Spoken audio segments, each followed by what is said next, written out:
Yuk kita panggil trio artis Mbak Ayu, Mbak Amfis dalam Mbak Indra. Ya segini.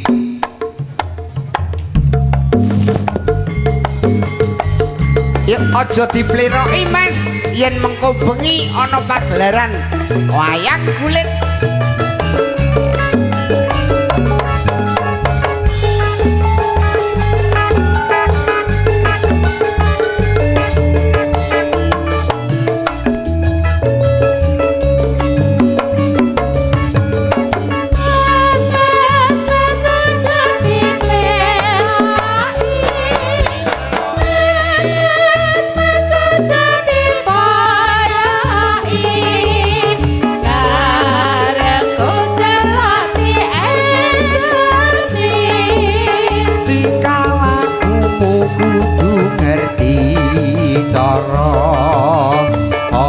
Ditinggal kapribaden kehiburan anggoke keri ing jaman kok yo sing eling eling bab apa iku budaya bener kandamu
iki Purwa Madya Sakusana